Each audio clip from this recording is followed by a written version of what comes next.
You're listening to the Casual Swinger podcast. As your hosts, we need to warn you that the material you're about to hear may be sexual or explicit in nature. This podcast is intended for an adult audience. Now, we don't expect you to act like adults. What's the fun in that? We're a married couple living in Florida with over 13 years of experience in the lifestyle, and we take almost nothing seriously. Casual Swinger is a variety show, meaning we'll cover everything from music to events, travel, and even the occasional hilarious screw-up. Our show is about entertainment. We're not licensed professionals. At anything. And our stories, commentary, and guidance should not be confused with the opinions of a licensed professional. Now that you know, let's take those pants off and get comfy.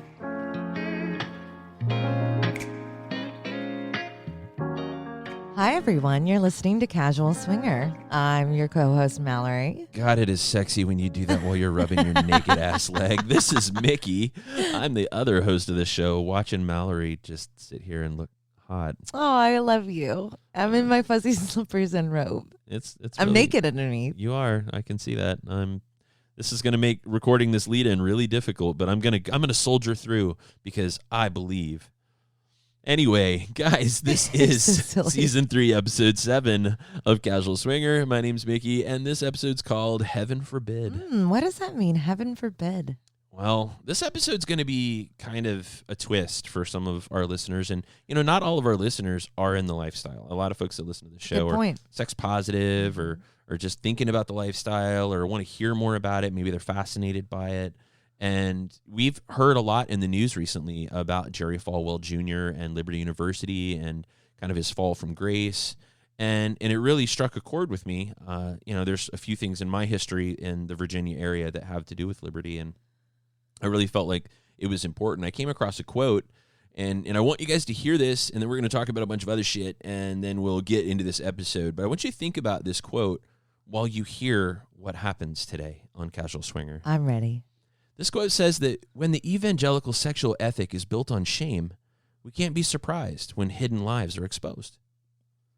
When the evangelical pursuit of power is celebrated as God's divine plan, we can't be surprised when the mighty continue to fall. Mm-hmm. Think about that as you listen to the conversation we have today with one of our favorite people. And, we say this with every guest because we love all of our guests. But this guy, first of all, one of our top-rated shows that we've had yet. And we had Mitch and Cindy, who are Seventh Dimension coaches, but they're non-denominational evangelical leaders from the great left coast. Yes. Yeah, we really do love these guys. Some of the conversations I've had with them over the course of the short time we've known them at this point. I mean, it feels like I've known them forever, but they really struck a chord with me. And I really feel we were meant to become friends. Yeah. That was the universe. They kind of just floated up to us in the ocean. They really did. And I really believe you that they were meant to meet us because we have had some conversations that have even changed my views on faith, which is pretty hard to do. Very, very hard. And I was so excited that he was willing to join us to have this conversation for you, for people out there that do have faith but are concerned about your livelihood or your life or your life in your church and your community, should you ever be outed. How to deal with it and where some of these things come from and create these situations. So we're going to talk about that a little bit later because we got a little bit more of this lead in we want to get in for you guys. So let's get to the good stuff first. Let's give some folks some reasons to go to some websites and click on stuff and do things and play with themselves. All right, what's first? Let's how about Double Date Nation? Oh, yeah, that's right. We have, 25 days left as of today. This releases tomorrow, so 24. Yes. Before the lifetime membership special dealio runs out. And if they sign up for the lifetime before September 30th, they're entered in to a drawing to get a free womanizer. That's right, a womanizer premium courtesy of casualtoys.com. Now, this sounds like a cheesy ad, but it's really not. We love those guys. We're not advertising for them per se, but they are going away whether you enter or not, whether you buy a lifetime membership or not. You won't be able to buy it on October 1st. But if you buy it between now and then you're going to get access to that app. And trust us when we tell you there's something coming you're going to want to be a part of. Oh, man, I can't wait till it's announced. But if you want to jump on and try it, I think you get how many days free? Well, you get 90 days, but you don't have 90 days to buy the membership, right? No, but I'm just saying if they want to try it first before they make a decision. Yeah, so you can use our code or anybody else's code for that matter and get 90 days free. Our code happens to be Casual19, and you can get that 90 days, so you can use, 23 of those days. Just make sure that you do the lifetime if you're going to do it before September 30th, because on September 30th, he's going to give me a name. When he gives me a name, we're going to send you a Womanizer Premium. That's a $200 sex toy. And ladies, it is life-changing. That's what you said about my penis. Well, it did change my life. I committed to that penis. You did. And you've been walking funny ever since? Only sometimes. I've acclimated.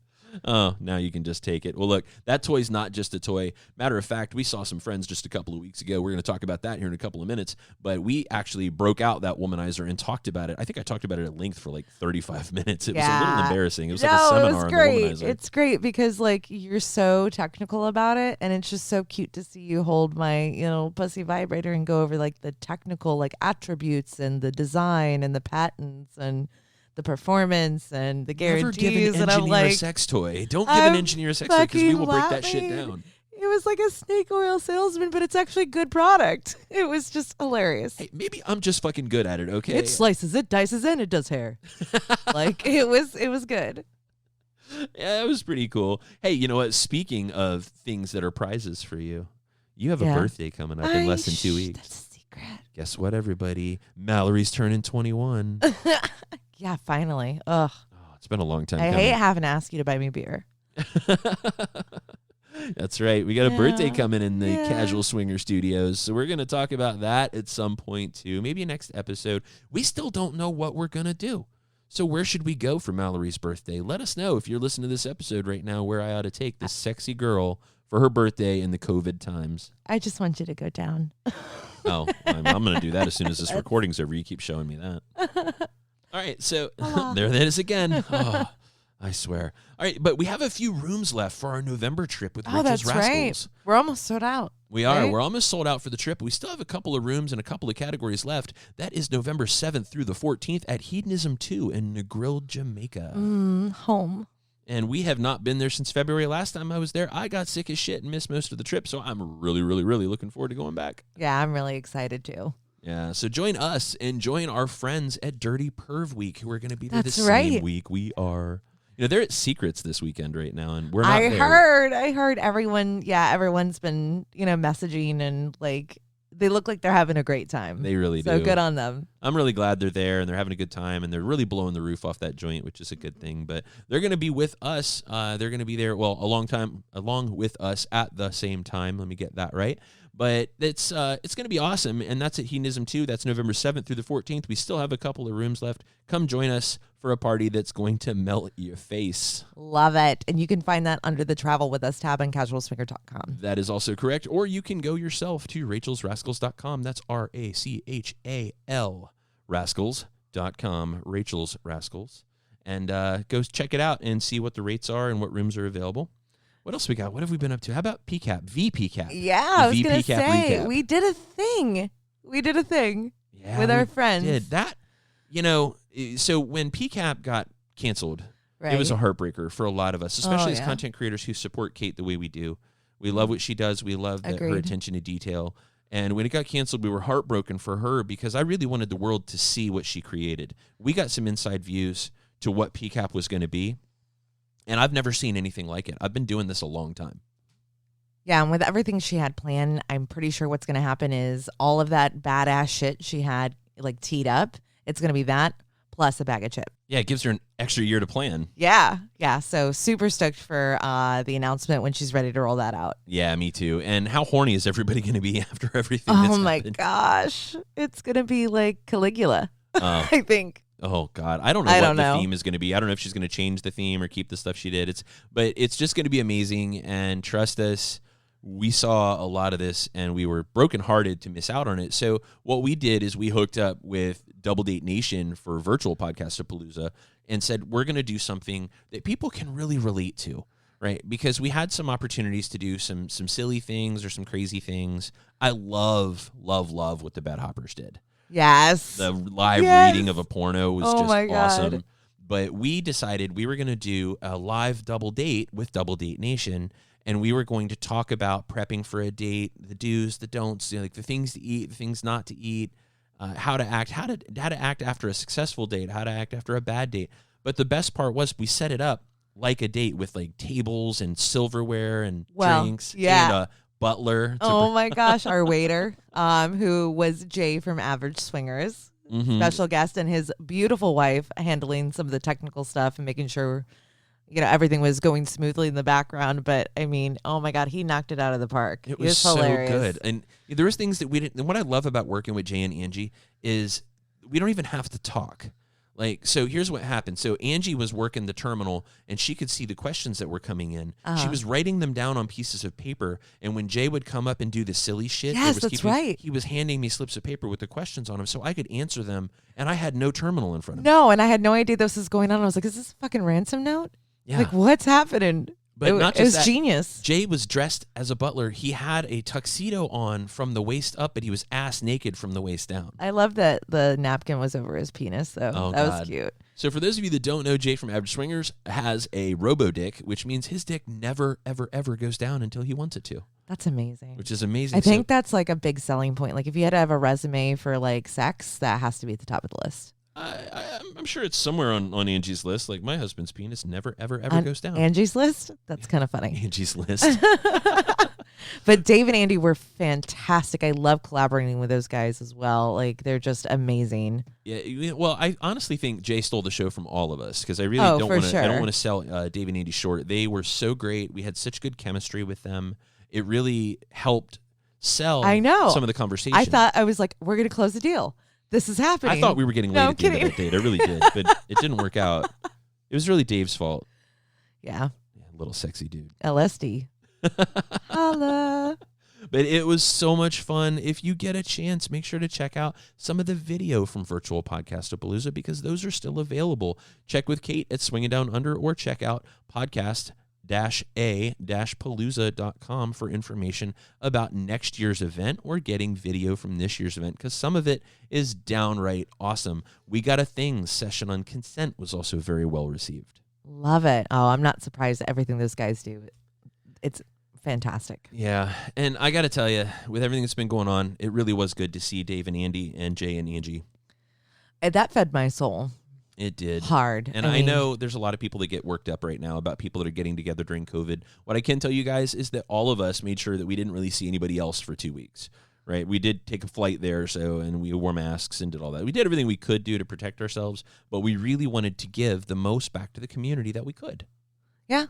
You're absolutely right. We took a risk, and so far it's worked out fine. None of us are sick. We're all fine. We're we're just good. As crazy and perverted as we were before it happened. But it was really good to see our friends. Yep, and I'm still horny. I can tell. So let's talk a little bit about Heaven Forbid and Mitch and Cindy and really why we felt like we needed to do this. I know at the beginning of the lead-in we talked about the quote that really struck me and made me think about this. But yeah, absolutely. So for those of you that don't know, Jerry Falwell Jr. Was asked to leave Liberty University based on the fact that his wife was having sex with a pool boy. And for 8 years. For 8 years. And now it's coming out that it was air quotes, an affair. And it was unbeknownst to him. But according to the pool boy, Jerry Falwell Jr. Bullshit. Yeah, like to watch. So essentially this was framed as a hot wife situation. Yeah. And based on the fact that he probably had money coming his way as long as he morally could stay intact, here comes the wife and, like a speed bump under the bus. Yeah, well, she threw herself under the bus. And what we found out during the course of this interview is she threw herself under the bus for $10 million. Yeah. What would you not do for $10 million, Mallory? Tell our listeners. I do a lot for free. So I don't know. It's just, it seems really archaic in the dichotomy of the relationship. Like, the male, ego and the male morality has to stay intact, but it's much more acceptable for the female to be this vicious trollop. Yeah. And that just hits me in a spot that I don't like. Well, and I didn't like it either, obviously. And what I really don't like is the articles that have been flowing freely since then. Oh, yeah. Other evangelical celebrities have taken a shot. There's a comedian we talk about during the interview that took a shot. CNN actually came out with an article about cuckolding very soon after that. And talking about, frankly, how cuckolding could be a positive for certain relationships. So I kind of like that, and I bet our friends like Cuckoldress Venus or Front Porch or people like that who hot wife or cuckold or stag vixen or anybody that's in those sort of spaces who's probably down, and they're probably happy to hear that there's the conversation's happening. Right. But what we wanted to focus on is not that aspect of it, not the cuckolding or the hot wifing, but why is it, as an evangelical, that it's news, number one? Why is it news that they were having consensually non-monogamous sex? Right. Why is that news, number one? And why were they vilified for it? Why did he have to leave his position over it? And what does it mean for evangelicals that are lifestyle, are sex positive, do have fantasies, do act on their fantasies? What happens? And should they be afraid? Yeah, and that goes for the entire funnel, not just evangelicals, but religious or people of faith in general. I think that's a legitimate concern, because when you talk about evangelicals, I think someone who's got more, they're more seen, right, in the public eye. So they're put on a pedestal. They look to people look to them as leaders in that community. They do. And like you said in your quote, they don't have a choice at this point but to fall from grace. Yeah. When shame is your weapon and you were appointed by God, you said it. Exactly. And there's this puritanical mindset, right? And if we're created in God's image and I'm a sexual being, why is that a bad thing to be sexual or even talk about sex? Yeah. And if you were created in his image and you're sexual, then he is too. So what's the problem? You got me, man. So this is some of the stuff we talk about today on Casual Swinger. Now, we recorded this just a couple of mornings ago, so you're going to hear a good morning. It's not morning right now. Well, it may be morning. It might be. Actually, it will be by the time a lot of them get this, because this is going out tomorrow night at midnight. Can I share my new word? Oh, let's hear your new word, your new college word. All right. So in talking to Mitch, he used this word called perichoresis, which I had never heard before. And it actually references, it's I think, Greek, if I remember correctly. Isn't that anal? Greek is anal, but right? it talks about the relationships of the Holy Trinity, right? The Father, the Son, and the Holy Spirit. Mm-hmm. And his take on it and his description, I mean, I that made me actually a little happy, because I never thought of it in that perspective. I don't want to give away No, this is an interview you got to hear, guys. Listen to this one all the way through to the end, because you're going to hear words like perichoresis, and you're going to hear from one of our most lauded guests, somebody that everyone loves listening to, and a guy that might just change the way that you look at faith and evangelism. I will say, for me personally, I've been impacted 100%. Yeah. That sounds like I have constipation. I'm really glad that you fixed that. Yeah. I'm going to leave it. Mallory's impacted, folks. Oh my God. No. But I just love the guy. I love listening to him. In fact, in the interview, I had to stop and really, really digest every single word. He really did. Yeah. He blew us away. He always blows us away. He blew us away when we met him. He blew us away at Hito. And I think he's going to blow you away today and help you if you are a person of faith and you do have fears about everything that's going on and how these people have been treated. This is going to be a perspective-changing episode of Casual Swinger for you. But before we get out of here, why don't you let everybody know where they can find us? Oh, I thought you would do it this time, since you you closed that did not go well. I can't wait to hear it. All right, guys, we're Casual Swinger everywhere. Reach out to us at casualswinger.com. You can contact us there, or podcast at casualswinger.com if you have questions. You could find us on social media, Twitter, Facebook, YouTube, and Instagram, as well as the dating sites, because, we're swingers, so we like to fuck. That's Double Date Nation, SDC, SLS, Cassidy, and Quiver. I like it so much better when she does that, and I know you do too. We'll be back in just a minute after this with more Heaven Forbid. You've been listening to Casual Swinger. Oh, God.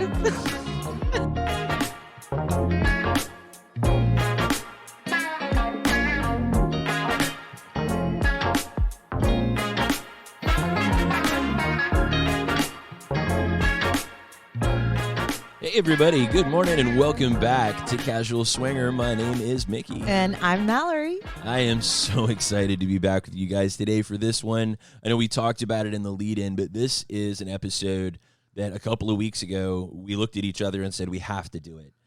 And, what we're talking about is the news cycle for the last couple of weeks. It's been utterly dominated by the fall from grace of Jerry Falwell Jr.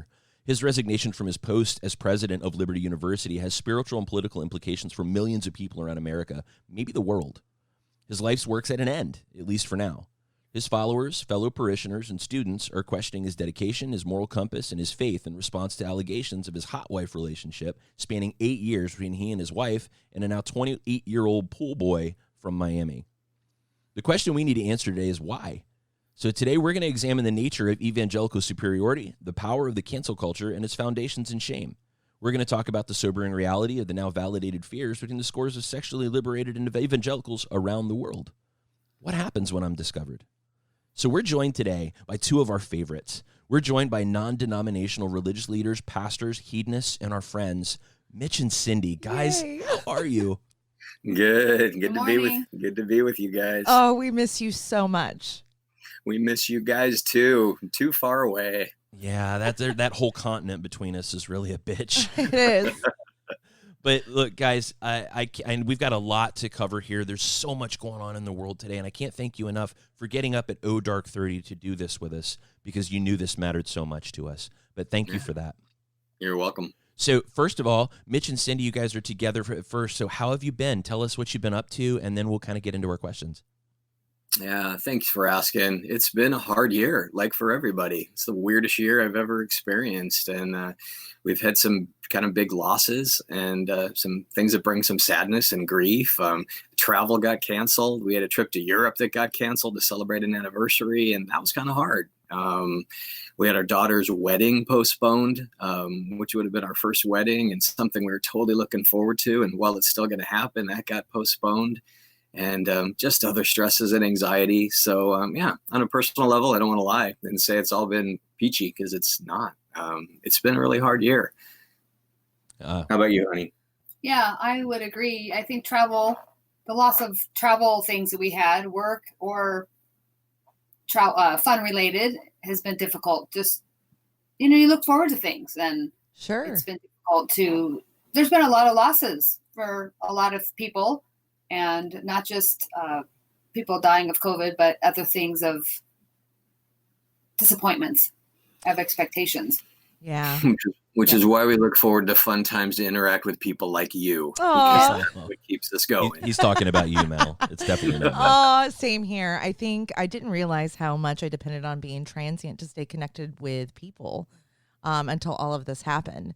So for me, emotionally, mentally, same thing. A lot of things got canceled. The physical distances between people I truly, deeply care about has been a struggle for me because I depend on those little glimmers in between, indeterminate amounts of time throughout the year. And now it's just been not at all. So I think everyone's kind of in that same boat. Yeah. Yeah. You realize how important people are. Yes. Yeah. Yeah. It's going to be a lot of long, awkward hugs from me the first time I get to see my people. Make it weird, honey. I'm going to make it weird.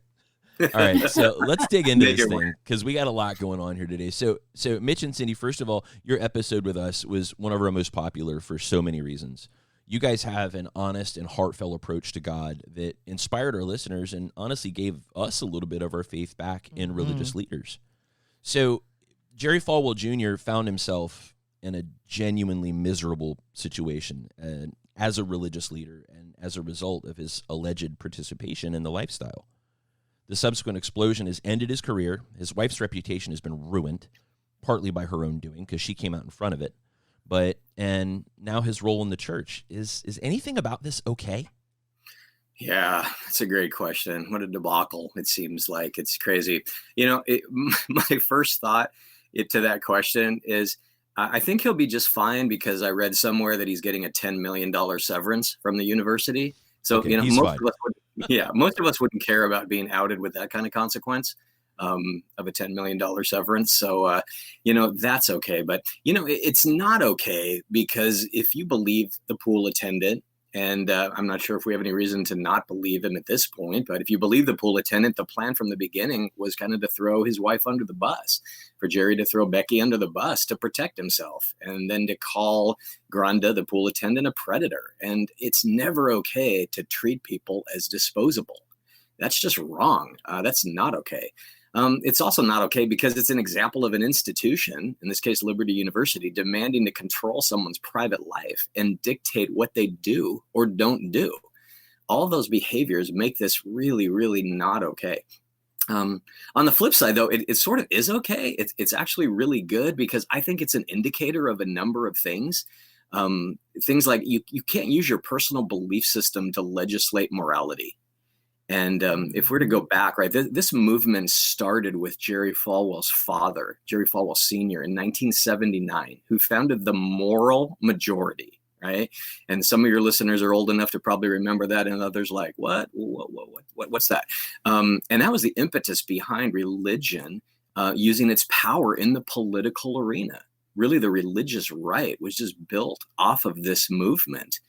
And so this is huge. This is why it's such a huge story, because when you come from a father who founded the Moral Majority, and then this happens, people look and go, where's the disconnect here? But at a deeper level, to me, it's just one more example of how there's a sickness within the evangelical movement that contributes to this kind of hypocrisy. And I'll put that in air quotes there, okay? Like hypocrisy, saying one thing and then doing something else. Mm-hmm. But again, Liberty University has a reputation for being one of the most judgmental, legalistic, religious institutions of higher education. So this is why this is sort of okay. It feels like a bit of a purifying. And it points out how this is really about some deeper issues like power and shame, right? The evangelical sexual ethic is built on shame. The evangelical pursuit of power is celebrated as God's divine plan. Should we be surprised then when the mighty continue to fall? So, yeah, there's a few thoughts for you. Yeah, no, I absolutely agree with you. I think once that standard is set, you have no choice but to fall from grace, because it's a high bar. And I think it goes against our nature as human beings. We're very, very sexual. Yeah, and Mitch pointed out something that that actually came up during the it was the zoning, or not the zoning, but the city council of Fort Wayne, Illinois, when they were trying to shut down the Champagne Club. Right. Their mayor actually said you cannot legislate morality. It actually came up in a legal session just about 6 months ago. Yep. Mm-hmm. Yep. And I'm glad that there's people speaking out using that language. Yep. And that some will always continue to try. But that's at the heart of this issue, right? Yeah. So with all this going on, should sex-positive evangelicals be worried about their own possible exposure or being outed in this environment because of that? Yeah, good question. I think that depends. If you plan to play the evangelical game or happen to be in the type of religious environment that will cast you out, then yes, you better be worried. You don't have to be worried, but you better be extremely careful. This happened. We had this happen to us early on when we were just kind of getting used to what is this like, and we were getting used to just nakedness. And we'd gone to a nude beach, and we were on a trip, and we were with a couple who were friends at a river. And Cindy decided to say to her friend, "Hey, what if we take our tops off and tan topless?" And the girl was like, "Okay, yeah, let's do that." And me and the guy were away getting beer or something. And when we came back, the girl started freaking out, like, "Oh, we got to put our tops back on because the guys are coming back." And so all this discussion happened. And then Cindy shared that, we'd gone to a nude beach and et cetera. Long story short, these friends just freaked out on us and basically came to our house and accused us of being pedophiles because of the fact that we were comfortable with our nakedness. And then they went farther and they went to the church, and she was in counseling at the church with a pastor, and she told the pastor everything. And then he told a bunch of people, which legally is not even allowed in a counseling situation. So this is something we can relate to a little bit. I mean, it's not at the level, obviously, of what we're seeing here in the news, but when people go and they talk and then churches decide that they can do things and try to control people's lives, it creates problems. I mean, we went through months and months of having to talk to people and explain to them and tell them. The cool part was everybody supported us. Everybody just was like, "You guys are fine." Not even an issue. But that's the kind of thing that happens if you play the evangelical game.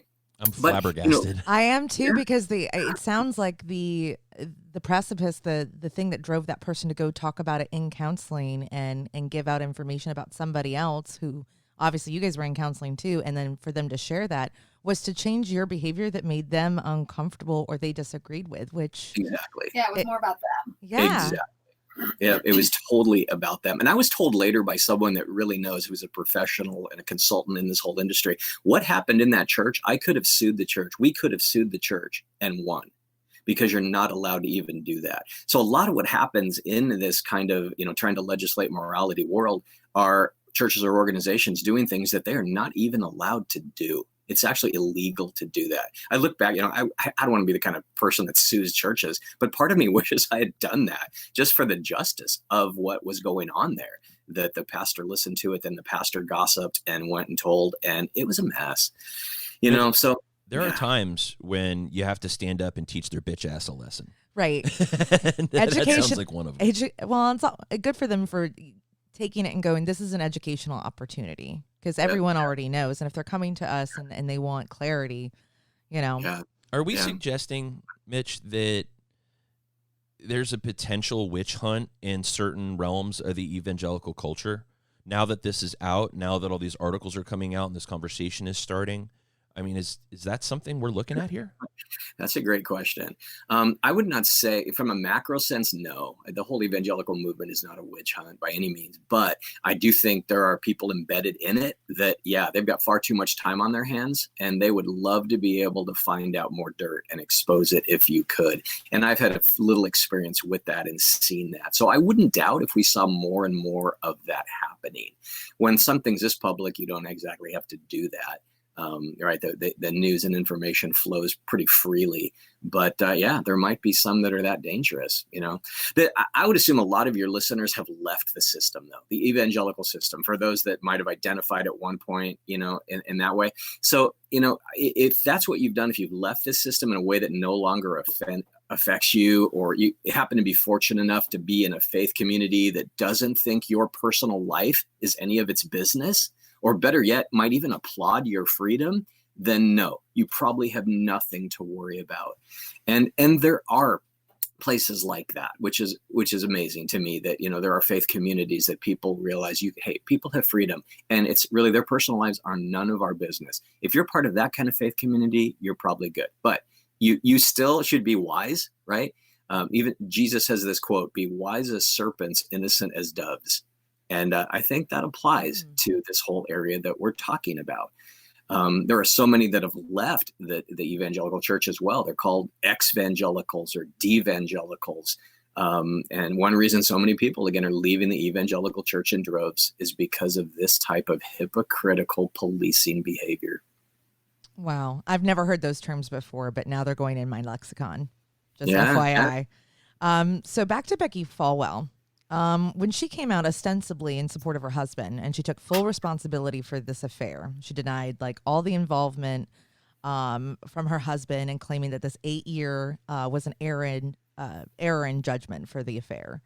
So in your opinion, what's the play here? I mean, will it work? Do you think the audience that's listening and watching this believe that it was just her having an affair? Yeah. My read on that, it's hard to tell at this point, but in that system, it's safer if she's the scapegoat and she takes the blame, right? It's possible that if he's implicated, if Jerry's the one implicated in this in any way, shape, or form, he forfeits his ability to receive his $10 million severance. So I don't know that to be a fact, but so much of this can become about money.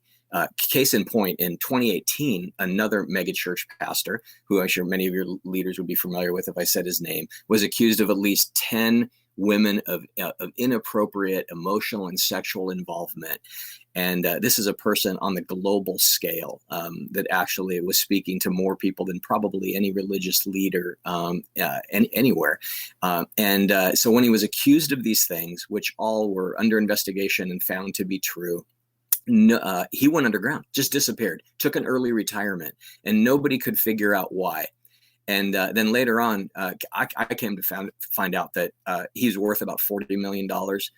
And if he admitted anything, he would be the likely target of a lawsuit. And so really, this became about the money again, just disappeared, no ownership, no admission, no apology even, and disappeared off the face of the earth. But ultimately it won't work, because who are we more likely to believe, right? Are we going to believe them or the pool boy? Think about it. Yeah, that's a good point. Well, so Mallory, I have a question for you. Would you declare yourself a harlot in front of all creation for us to get $10 million?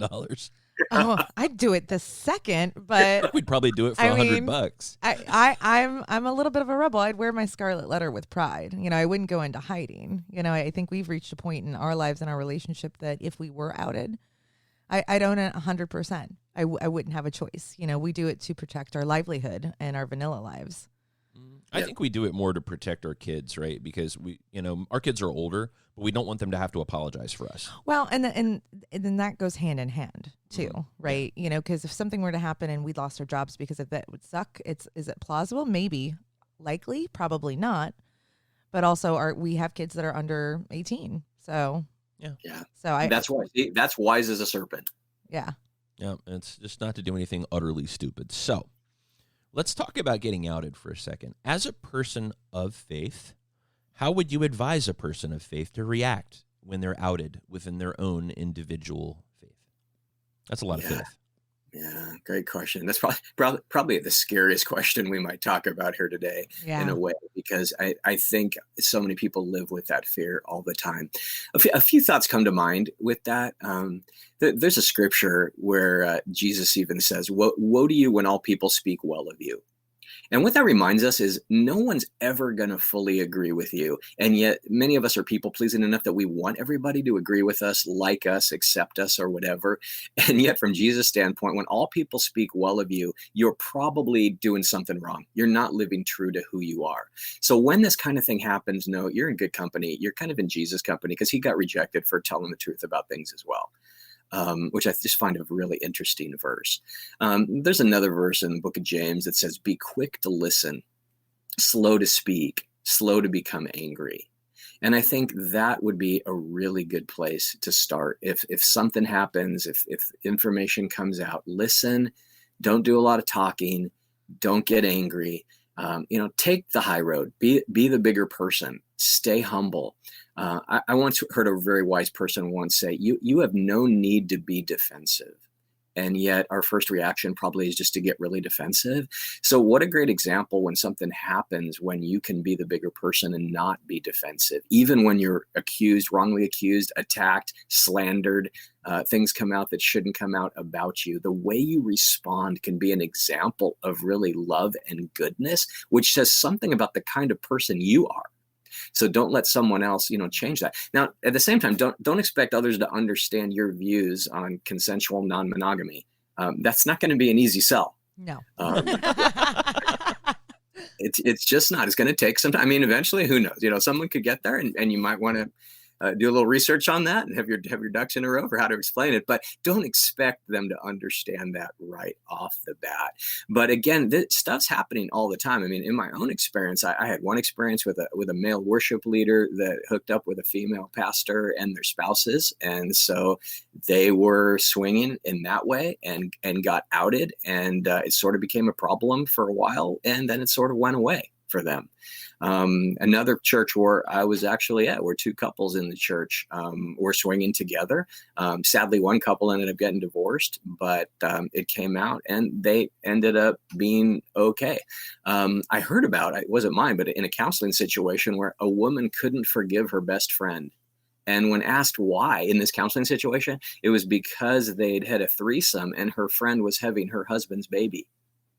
Now, try to figure that out in a counseling situation. Oh. Yeah, that's heavy. Yeah. That's really, really heavy. So these are the kind of things. I had someone else tell me recently they came across a pastor who was seeking counsel on how to be polyamorous. And he didn't know how to do that and be a pastor. And this person didn't even know what that was. They had to look that up because, so these are the kinds of things that are increasing all the time and are coming out. And so we're going to see more of it. Bottom line, I think you need a lot of compassion, a lot of grace, a lot of love, a lot of patience, and just be wise. Is it fair? Because I know that a lot of evangelical leaders are asked to counsel their parishioners, their flock, whatever you want to call them, but they're being asked to counsel things they have no experience with, no knowledge of. So they usually counsel from a standpoint of the Bible because it's the only thing they know. That's stupid. Yes. I agree. Completely agree. Yeah. Most are not trained, even those that, have gone to graduate school, have master's degree, doctorate degrees, et cetera, are not trained like they should be. One of the wisest thing I think pastors can do is just refer to professional therapists that are at least going to be more likely to be able to handle situations like that. Yeah. Because most are not trained in a way that they'll even understand what to do this. And there isn't even the same ethical guidelines required of pastors in churches that counselors and therapists have required of them. And that's scary, and that's not good. So you need to be even wise about who you talk to in a counseling situation. Well, and to your point earlier, right? I mean, she went into a therapy session or a counseling session with her leader and talked about someone else's business that he then turned around and shared with other people. They're not bound by the same client privilege. Well, they are. They just don't seem to respect those boundaries as much. And I think that comes back to this false assumption of power.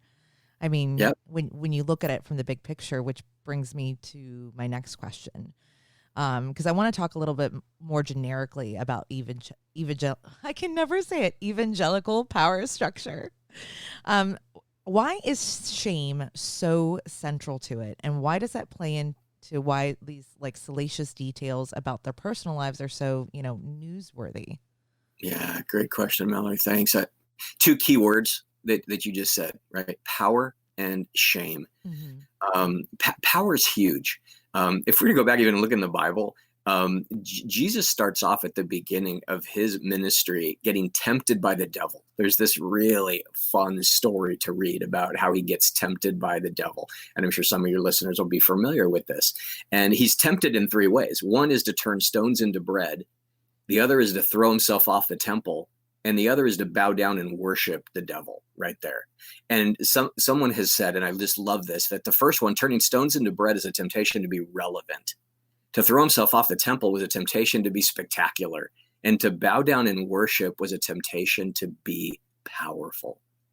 In other words, in this story, even Jesus is tempted with this thing about power. Power is one of the greatest temptations that exists. Now, his response was, "Away from me, Satan. Get out of here." He didn't give in to any of those. So when these temptations come for something big, that's the right answer. But that's not what we see happening in the evangelical church. The church at large has lost so much of the power and influence it once had. So what's left? To hang on to any semblance of power that we might get, or to create structures built on power. For example, Liberty University that we're talking about here has a $1.6 billion endowment. Now, that is one form of serious power when you're that significant, right? That you see that happening, a ridiculous amount of money. So power and money go hand in hand.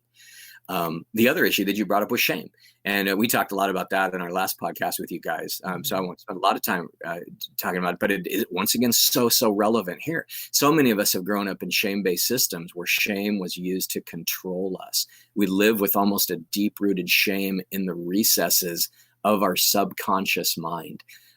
Just kind of be a little lighthearted here, kind of humorous side note. I think many of us have given the finger to shame when we decided to get naked and not be ashamed, or realize that God, right? Or God created a clitoris for one and only reason, right? Devil's doorbell, baby. There you go. Well, why are there so many nerves in your penis or your nipples, right? So these things, I think, can help us in the ways we get out of this place of shame, because God created us with these things that really were meant for joy and pleasure. And yet people who desire power learn pretty quickly that you can control others with shame. It's another means to control other people. And that is just so sad. There's this shame-based voyeurism, I think, as well. This is what, back to that, you mentioned the salacious details here about their personal lives. And I think this is kind of rooted in this, what I'm calling shame-based voyeurism.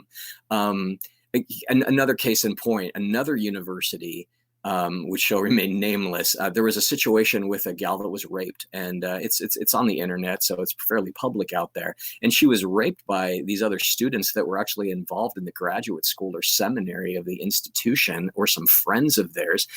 And what happened, the way they treated it, they forced her to share intimate details of it in this sort of, again, counseling situation, a pastoral counseling situation. And it just damaged her so greatly. There was no admission of guilt. There was no she had gone to the authorities, and then they shamed her for going to the authorities about it. And they basically ended up saying, you shouldn't say anything about that man. You should just marry that man. Well, oh my God, when you're at that level of shame-based manipulation and control, this is like a cult. Yes. This is so damaging. Just ridiculous. Even when we got married many years ago, Cindy's gone now because she had to run off to work, so I apologize for that. But when we got married, our counseling included a question in this written form we had to fill out in the church. And the question was, how far have you gone sexually?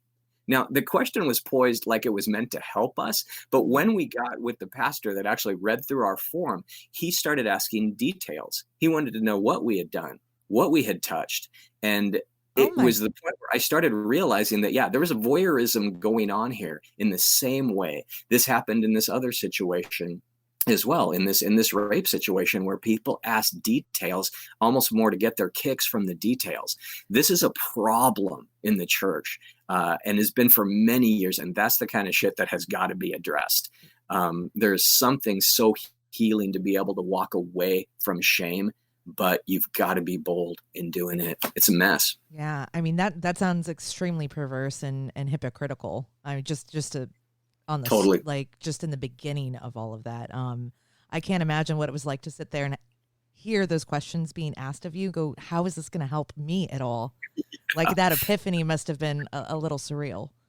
Yeah. So you talked at the beginning of that question about some of the temptations of Christ and how he was tempted to be spectacular and tempted to be powerful. And if anyone that's listening to this is thinking right now, they're also thinking about the temptations of the flesh. So we're going to get to that in a couple of minutes. Keep the faith, folks, pardon the pun, but we will get to it. What I want to talk about before we go down that path is, right now, I mean, I just in a quick search and in a little conversation that we had before this conversation, I found 3 different articles, 4 actually different articles where they were talking about, sexual experts weighing in on evangelical sexual activity. We found one where CNN felt the need to come out and say, well, since we're talking about it, let's talk about cuckolding on CNN. Fucking CNN had an article about cuckolding yesterday. And then we talk about how now the Medium is coming out and laying out John Crist, who was not really a leader. He was an evangelical comedian. And then, of course, Becky Falwell gets laid out by Medium again today. So this seemingly constant flow of sex scandals, whether we're talking about Jim Bakker, Jimmy Swaggart, Joel Osteen, which wasn't a sex scandal, but it was a money scandal. We talk about all these various pillars of religion. Does this deteriorate their ability to keep the faith? And is it right to denounce sexuality that seems to be the norm and failing? Or is it time for the church to reverse course a little bit and start re-examining the essence of shame as a motivational tool? Yeah. Oh my God. I think you answered your own question there. Yeah. That's what I do. Definitely. Yeah. So, psychologists have learned the incredible damage that shame causes. You can go out, just order on Amazon a book on shame and read it. If this is something you deal with, I would suggest doing that, because psychologists know the damage it causes, but religious leaders have not caught on to that and actually continue to use it. Now there are places and churches and authors, et cetera, that don't use shame, but they're sort of few and far between. And I think it's definitely deteriorating organized religion, and is one of the core aspects that is doing that. In my experience, most millennials and Gen Z, so younger generation adults, have a shame radar almost that keeps them far away from any system that tries to use it. And they just won't stand for it. So they're just done and out of there. Some of the older generations, not so much. They're sort of used to it. It's almost like a comfy chair, that they're used to sitting in. If they listen to a sermon that doesn't come across with enough shame, it wasn't a good sermon or something. It's really, really sad. But they're conditioned. Yeah. Well, anywhere else, in anything else, we call it bullying, right? That's Why true. is it okay for the church to do it, but it's not okay for our kids to do it? We just taught them how. Yep. No, it's not okay. It is not okay. Yeah, I find that fascinating. And I know we poke fun at the younger generations at times, but in that example, we could learn a lot from them. Yeah. Yeah. Definitely. So I also get the distinct impression that between like COVID and now this mess, that many evangelicals are scared for so many reasons that they'll abandon their lifestyle to conform, to kind of protect themselves. Now, assuming that, COVID is on its way to being behind us, would you say, should they do that? Yeah, I mean, I think this is one more justification to not take evangelicalism seriously, rather than abandon your own lifestyle at that point. You can still take Jesus seriously. I really believe that. But when a church does what we're seeing here in the news, or an institution does in the news, I mean, this is different, right? It's a university we're talking about. And Jerry Falwell isn't even a pastor. His father was. He's not. Right. He was a real estate guy and a finance guy. His brother is a pastor and pastors the church that their father once pastored. But nonetheless, this is still an evangelical institution that holds a lot of power. But if you're pursuing an understanding of God as love and goodness and forgiveness and compassion and justice and mercy, kind of things we talked about in the last podcast with you guys, then that question really will answer itself for you. In fact, I think it's possible that some of the most loving, accepting, non-judgmental relationships you'll have are with people in the lifestyle. Another example, last weekend I mentioned Cindy and I were at a new resort that is opened recently, and we met this new couple that was from out of town, and they were one of the kindest humans that we had met, to just be with it. I mean, you meet people, all of a sudden all the barriers are down, and you have this sense that there's acceptance and a desire to get to know you in a deep way. And we already know, I mean, bonding, our need for love and connection are one of the things that as humans we need most. That's why children need a mother at the beginning, and children who are orphaned have such struggles throughout life, because that bonding, that human touch, the desire for deep care in that relationship might not exist. Truly, a lot of Christians or religious people talk about unconditional love. Mm-hmm. And truly, you might just find unconditional love more readily at a bar or a swingers club than in a church. I actually have to agree with you. I think we're, in my opinion, we're a lot better at becoming vulnerable, being honest about who we are, and that allows us to make deeper and more long-lasting bonds with other human beings. And in the real life, in the grocery store, or in church, or my book club, everyone's much more guarded, and it tells me a couple of things. That one, they're not open to know themselves, or the stuff they know about themselves they don't necessarily want to reveal because they're ashamed. So I find that interesting. We talk about this all the time. We talk about Hito. We talk about Hito, and we talk about the relationships that are forged at Hito and how visceral they are and how unbelievably deep they feel, despite the fact that they're forged over 7 days. And it's because all of the shame, all of the doubt, all of the worry, it's all stripped away. Right. But you can't do that in an institution where you feel judged and you feel like you have to atone for something every time you walk through the door. No, exactly right. Now, I mean, look at us. I mean, we just met you guys in November. We bumped into you in the ocean, and look where we are today. I know. I love it. I know. Hands down, one of the most pivotal meetings that I've ever had at Hito, ever. Yeah. Yeah. I'm sorry you can't see my face right now. I call it divine intervention. Yeah. Yeah, I wish you could see my face right now. My cam's not working, but that is about as wide a smile as I can get when we just that little conversation. I have dimples. So I have something that is going to rile a few people. And as a listener of this show, you know that we are people that do have opinions, but that doesn't mean we hold yours invalid. It just means that our opinion sometimes is different, and that's okay. And that's why we ask questions, too. Yeah, and that's why we ask questions of experts like Mitch and Cindy. And this one's, like I said, this one's going to turn a few people on their ear, but I think it's a valid question. So it's been often said that man was made in God's own image. It's right there in the writing. You can't miss it. But if that's true, and we can admit that man and woman are sexual beings, isn't it also a fair statement to suggest that God is too? Yeah. Yeah, that's a deep question. And I'm glad you said "and woman," because, typically the Bible verse there is that man is created in the image of God. And that's another issue that evangelicals have, right? Is misogyny and lack of equality and lack of egalitarianism with women and such. But yeah, that humans are created in the image of God. Apparently Becky Falwell is way more sexual though. So she got a little, she stood in that line longer, I guess, when all that stuff's getting passed out, before creation happens or whatever. But this is some deep theology, Mickey. So, it's a fascinating question, and we can smile at it, but it's definitely some deep theology, and it's in that space of like the unknown in a way.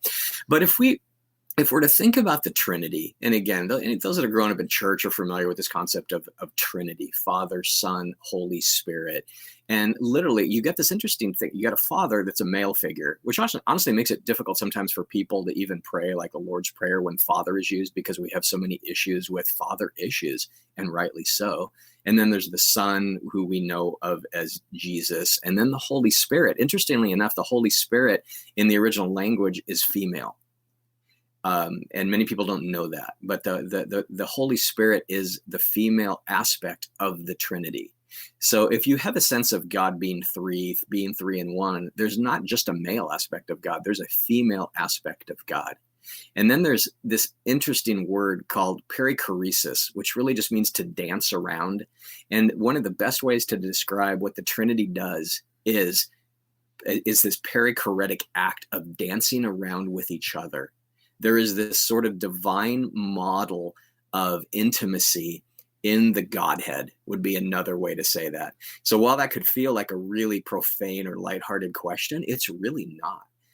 If people are created in the image of God, there has to be something of that in the sense of why God would have created people like that, and the intimacy that exists within the Trinity. There are even scholars that think, and I don't know a lot about this, but are asking the question, did Jesus have a wife?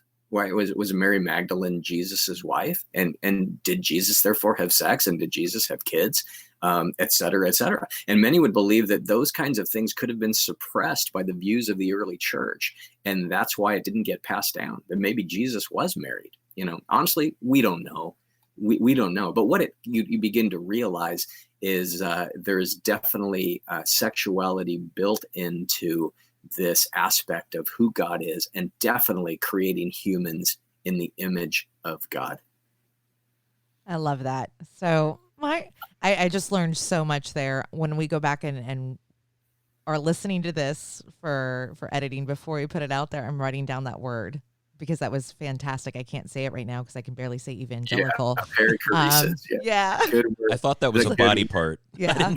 No, I was transfixed on the conversation, and that answer is absolutely beautiful. I learned something. I had no idea the Holy Spirit had a feminine aspect to it. So you taught me something, and I thank you for that. Then clearly you never watched a Kevin Smith movie, because God is Alanis Morissette. Yeah. Okay, so I did watch Dogma like 300 times back in the day. But I digress. So this one actually may be more offensive than the one Mickey just asked.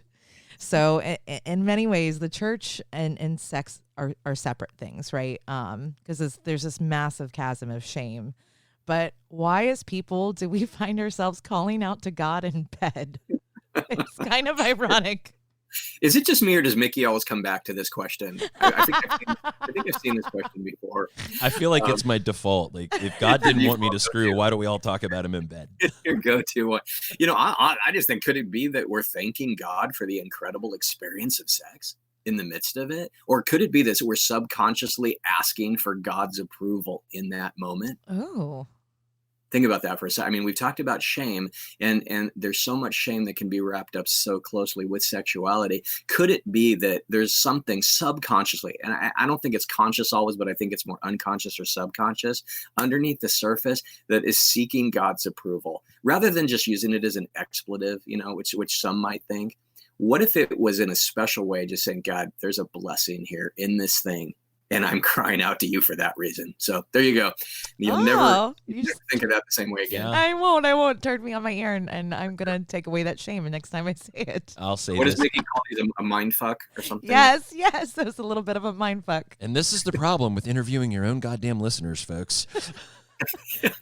But I will say that I do thank God every time she touches me because, man, she is somehow, she's amazing at it. But, before we get to our last question for you here, Mitch, I want to address how journalism treats certain folks in the evangelical culture. I mean, when we talk about, I talked about Medium earlier, the implications of some of these articles are incredibly damning. Now, a lot of people don't know. As a matter of fact, I've never really talked about it, but I have a personal history with Liberty University, and I have a lot of friends in that area and that have history with that university. And I can tell you, it's kind of been long rumored that there's a pretty active swinger culture in Lynchburg, which is funny in a way. But these rumors, I mean, the opening of this article, the article says, and to me, this is libelous trash. I said this before, but it's hard to keep up with the sex life of Becky Falwell, one of the most startling women in all modern Christianity. Did she really see Liberty University, the evangelical stronghold, as her male harem? What a crock of shit to write in the opening of an article. I'm stunned by it, and there's got to be a mechanism by which that this is not okay. Now, they didn't actually say she did anything. They just kind of suggested it, which means it's not going to qualify as libel, but it damn sure isn't satire. No. Was that written by a man or a woman? It was written by a man. Shocker. Stunning. Sorry. I know. So this sort of thing, why does it keep happening? Why do people feel okay to take shots at people? She wasn't an evangelical leader. She's married to a real estate agent who became a president of a university. So Yeah. At what point is it not okay to do this to each other anymore? It's not godly. It's not kind. Be kind to your neighbor. Think about it. If you go back, people. If you go back to the Adam and Eve story, and just see what happens there, right? What does Adam say? It's the woman you gave me. She made me eat the fruit, and the blame gets cast on the woman. Is this any different? Right? Pointing to, let's let back to the scapegoating again. It's safer if someone becomes the scapegoat for that. And I think the system is designed to do just that, sadly. So in 2020 years since the death of Christ, we haven't learned a damn thing, is what you're telling me. Yeah. Well, on a positive note, I can say God in bed. Yes, you can. I'm sorry. You can thank him for this penis. She's going back to that one. And all the others. Well, we're going to have to wrap this up soon, but I know we have one more question for you, so I'm going to take this one. We've talked about this before, but I think people need to hear it. Can you be sexually positive, adventurous, consensually non-monogamous, and still love God, still have a relationship with God, believe in him, and live true to his intent? I think that's really important to talk about before we wrap this up. It is. Great question. Thank you for asking that. There's some verses in 1 Corinthians that says, all things are lawful, but not all things are beneficial. All things are lawful for me, but I will not be dominated by anything. Now, lawful could just be translated permissible there. And beneficial is something that is to the advantage of the common good. So in other words, if we were to translate that as like, don't do this for selfish reasons or in a way that hurts or takes advantage of someone else, that would be the most unloving thing that you could do. But if we turn that question around, instead of, can you still love God? What about if we asked it this way? Can you still be loved by God? Because I think if you understand God's love for you, that's way more powerful than any of our human ability to love God. And I think it has to start there, because some people often, when you turn your back on this, or you leave the church, or you've been hurt by it, or you're questioning your own reality, your own behaviors, you're wondering, what does God think of me? Does God love me? And the answer is an unequivocal yes. God loves you. That's transforming, and that'll help deal with the shame we talked about earlier. But to answer your question specifically, can you love God? Yes, of course. Can you believe in God? Yes. Can you live true to God's intent? Definitely yes. But that's also up to each one of us to discern what that intent might look like. Honestly, what popped into my mind is back at Hedo. And when it's 1 or 2 in the morning, and most people have pursued what they wanted to do that evening, but Mickey's watching or walking around the beach or resort, kind of looking for women who have passed out and need to be brought to their rooms. I think that's God's intent. There's a goodness in that. That is what we're talking about. That's what this is all about. Or when so many relationships are rather selfishly centered on one partner trying to get their own needs met, but you're the type of partner who has enough compersion to allow your partner to find an experience of love, kindness, fun that truly nurtures them, I think that's God's intent. So it's the way you think about this and the way you understand God and the way God understands you. Dude, I think that is probably one of the most powerful versions of anything like that I've ever heard. And, that's that the thing you said about me, I'm speechless. I mean, it's not something I tell a lot of people. You're one of the few people that knows that I do that. So that's, it's my way of looking out for our people. I mean, I don't have a flock the way you do, but I think that anybody that's at that resort with us knows that I look out for all of them. So.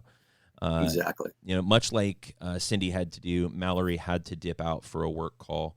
So I'm going to bring this to a wrap with you, my friend. I do want you to know, though, that the love that you guys share with everybody and the love that you shared with everybody here today, I can feel it from 3,000 miles away. You guys are amazing.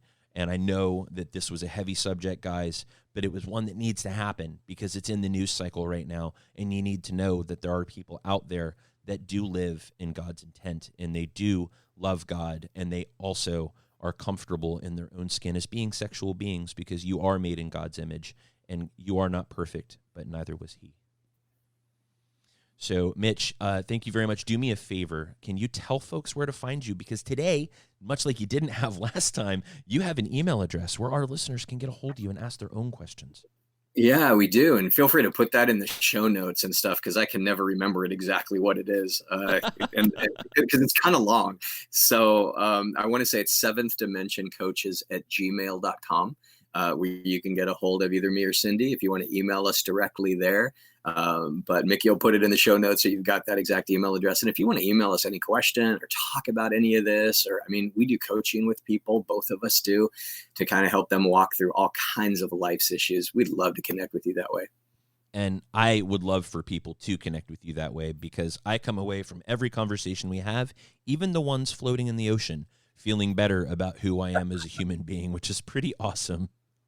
So I'm going to do something here that I never do on this show, Mitch. You ready for this? I'm going to tell people how to find us. And this is normally Mallory's job, but she bailed on me. So, ladies and gentlemen, this has been a lot of fun. It's been enlightening for me, and I loved every second of it. If you're looking for more Casual Swinger, you're looking to reach out to us, you can do that anywhere you love podcasts. We're all over the place. If you're listening to this, you found us somewhere. But keep in mind, we're also on all the dating sites. That's SDC, SLS, Cassidy, Double Date Nation, Quiver.